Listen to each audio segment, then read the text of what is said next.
and to analyze the recent developments concerning Donald Trump's indications and his desire to hold talks with Iran on the nuclear deal. We're joined by Dr. Ashraf from Cairo, an international relations expert, and Dr. Mohamed Osman, an international relations specialist. Good afternoon to you both, gentlemen, and welcome to Qnews. Let me start with you, Dr. Singer. Now, what do you think are the real reasons behind Trump's sudden willingness to hold talks with Iran on the nuclear deal? President Trump is just reflecting his legacy since the first term, to keep the pressure on Iran. One of his policy, he he does reflect the old model by Biden. So, and the European country dealing with Iran, he didn't really like this deal. So basically, what Trump aims from his pressure to stop, any developing of Iran nuclear arsenal. He doesn't believe Iran, stopped from developing its arsenal nuclear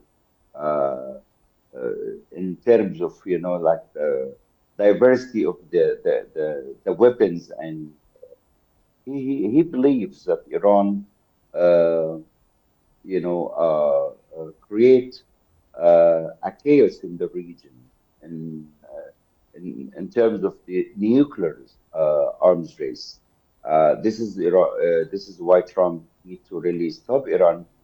He believes Iran is a major threat to the U.S. interest and the U.S. allies in the Middle East. This is include, of course, Israel, number one. Second, Trump is controlled by the impact of the lobby, the Israeli lobby in America.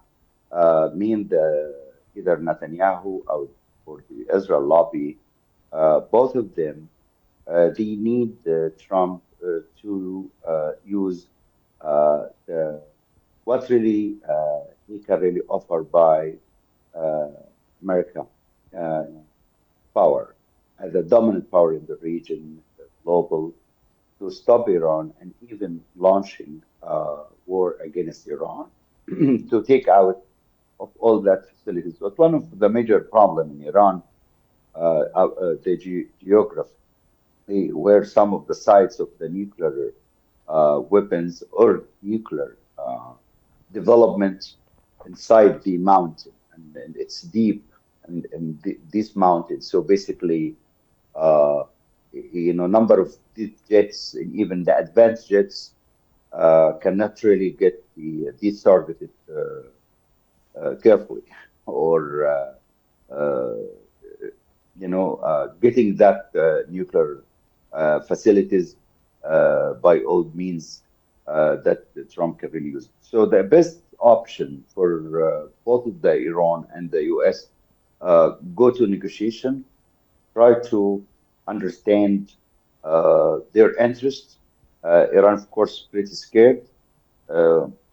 Some people claim that is Iran really developed nuclear facilities just to create that balance of power, So that will increase the cost of conflict. So basically, this is one of the major reasons that Iran does need to develop its nuclear facilities. Dr. Osman, let me here ask you. Now, this is a kind of double action that we are seeing here, from the maximum pressures of putting sanctions, the maximum sanctions, to negotiating a new pact. Now, what's your take on that, and how significant or how would Iran respond to Trump's proposal for such talks? Thank you for having me, Mona. Thank you so much. And greetings to you and to your honorable guest.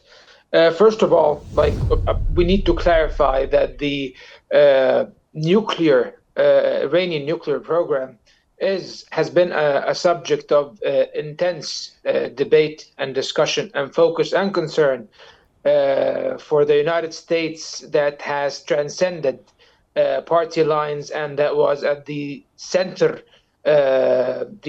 stage of the foreign policy of each U.S. administration since the Bush administration in the early 2000s. And the approaches to dealing with the Iranian nuclear program have varied from imposing maximum sanctions during the Bush years, for example, to diplomatic engagement, like in the Obama years, where they reached the so-called Iran nuclear deal, which was also under the auspices of Germany, France, the United Kingdom, Russia, and China. And afterwards with Trump, the idea of maximum sanctions and pressure, and even taking military action, as with the assassination of Qasem Soleimani, in terms of trying to contain Iranian regional influence. So now, and during the Biden administration, due to the geopolitical complications dictated by the war in Ukraine and the war in Gaza, they were not able to deal with the Iranian nuclear program or resume any serious negotiations regarding that. Now, with Trump back in office, he seems to be applying a new policy. He seeks to apply maximum pressure, and he did that before during his first term in office. He pulled out of the Iran nuclear deal, imposed crippling sanctions on Iran. However, he provided the stick, never provided the carrot. Right now, he is reinstating back those massive sanctions, and of course, with the recent exchanges between Iran and Israel on the ground, in the background, and of course, with Israel's immense pressure on the Trump administration to take action against the Iranian nuclear program, since reportedly they are about to develop a nuclear weapon, at least according to US and Israeli sources.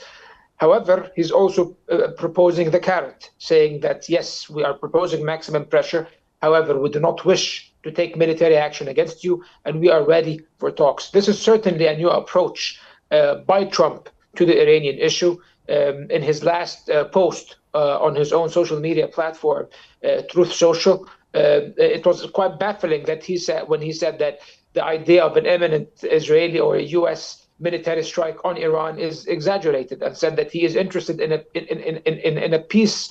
Nuclear peace agreement, he called it, that will fulfill everyone's interest. However, what does that nuclear deal look like? Nobody knows, especially that we had a nuclear deal in place that was satisfying for Iran and was satisfying for the United States. However, it was not satisfying for Israel, and of course now the Trump administration. So we would like to see what Trump's proposal looks like. And the ball is not in Iran's court, it is in the US administration's court. Trump needs to propose his own vision to resolving the Iranian nuclear issue. And if he's actually serious about it, he can propose something meaningful that might lead to an actual deal that might end this long-standing crisis. We'll get back to motives. What could be the motives? But let me get to Dr. Singer. And Dr. Singer, can Trump's shift towards diplomacy signals change in the U.S. approach towards Iran, or is it a temporary strategy from your point of view? I believe Trump will stay as a permanent strategy to deal with Iran. One of his decisions when he did decide, to withdraw from the JCPOA, what we call it, the Joint Comprehensive Plan of Action.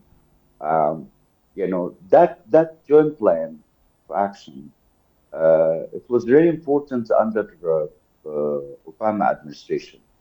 If you remember, 6 countries, major power in the international system, US, UK, France, Russia, China, and Germany. All of these guys, we did decide to open negotiation with Iran, try to give Iran some what do you call it, public goods, in terms of give some pressure on Iran to stop,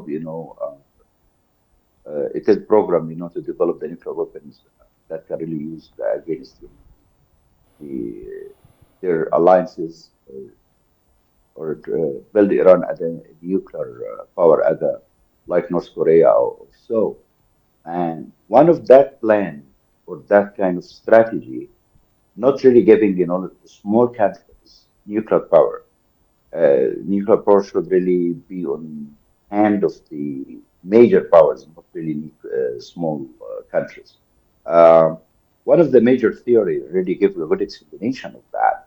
If you are small, the degree of dissatisfaction is pretty high.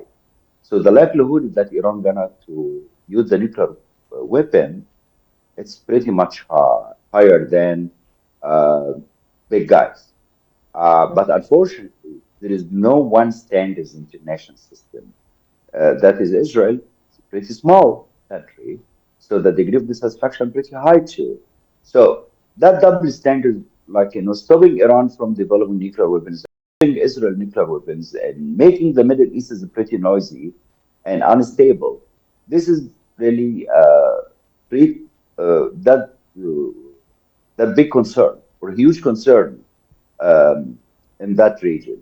So, Trump policy, it's correct to stop Iran, but he should really stop Israel too, or any small countries in global politics. But unfortunately, there is no one standards in doing that. But Trump uh, and his team, by the way, now the team of administration around him, both of them, like they have one word. They need to stop Iran from developing, any steps to develop the nuclear weapon, and this is by doing that maximum pressure. Uh, this is include economic sanctions. Of course, Iran, dealt with that economic sanction before for many, many, many years. This is not really new for Iranian how to manage, the economic sanctions. But keeping that sanctions in different aspects, of course, include, exports, banking and shipping and military activities. Uh, yeah, this is mean that is, you need really to put some pressure on Iran in every corner. This is not really a fruitful strategy if we still have the double standards around, the global politics. That's what I said. Um, Dr. Osman, from your point of view, what could be the motives behind such a shift and desire? And how do you think Iran perceives Trump's reimposition of sanctions while simultaneously expressing a desire for negotiations? Well, the Iran that Trump came to find in his first term is not the Iran that exists in our world today. Iran today is substantially weaker and much less influential in the Middle East region than it used to be during the first term of President Trump. And of course, that's for obvious reasons. The 7th of October and its aftermath, Iran received one serious blow after the other. Their proxy and ally and allies in Gaza and Lebanon were substantially weakened. Their core ally in the Arab world, the government or the regime of President Bashar al-Assad, was toppled, and virtually Iran has no presence inside Syria right now, after it was the springboard through which Iran gravitated its influence towards other regional actors and U.S. interests in Israel.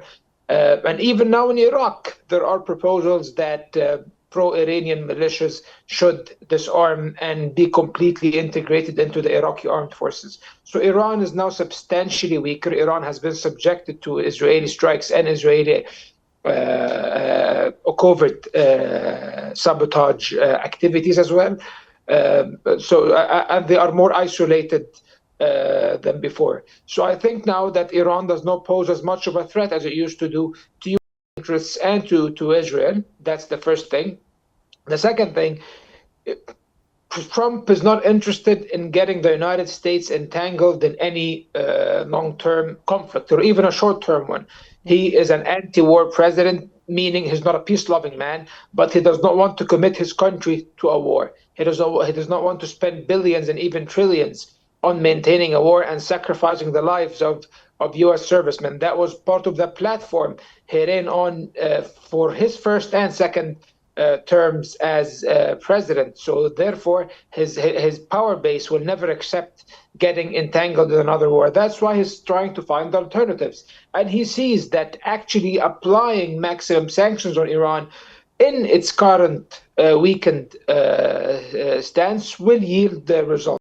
Whether this will be effective or not, nobody knows, because Iran also maintains a very strong relationship with China and Russia, and China specifically maintains an economic lifeline to the Iranians by purchasing their oil. They are the largest buyer of Iranian oil, and that's why Trump has threatened to impose sanctions on China in order to prevent them from buying Iranian oil. I do not think the Chinese will acquiesce to such sanctions. So I think that is the reason behind his change of heart. And at the same time, he's trying to propose a diplomatic deal because he believes he can make a deal. He thought that he could make a deal, for example, with the North Koreans during his first term. He's trying now to make a deal to end the Russo-Ukrainian war between Russia and Ukraine. Not clear whether he will succeed in that. And even here in the Middle East, he's trying to make a farcical deal to end the Gaza war, of course, which will never be accepted by the Arab states. However, that's a bit off topic. However, it shows you what kind of person Trump is. He thinks that he is a deal broker. I mean, he can broker many deals, and that he is not the typical politician who would engage in prolonged conflicts or any strenuous, complicated forms of diplomacy. However, of course, this tends to be tested, and I think that it also depends on whether Iran is willing to trust Trump and engage with him constructively. But Dr. Singh, how might this development reshape the U.S. foreign policy in the Middle East? Yeah, this is a very crucial step by Trump, to approach or reapproach Iran in different aspects, like the nuclear facilities or economic sanctions or stopping Iran from using it as proxy in playing some role. So of course, Trump influence in Iran remained deeply part of it is for U.S. foreign policy in the Middle Eastern geopolitics. We understand that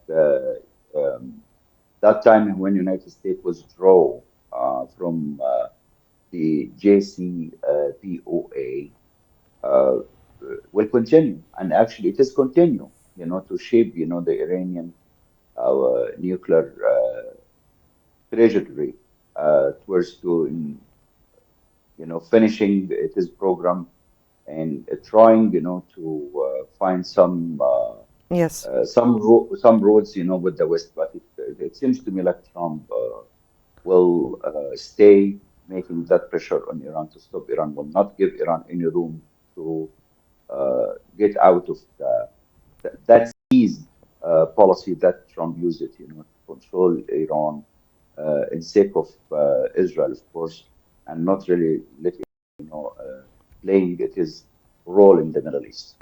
Right. I guess that brings us to the end of this episode. That was Dr. Ashraf Singer, an international relations expert, and Dr. Mohamed Osman, an international relations specialist. We thank you both, gentlemen, for the very special insights here.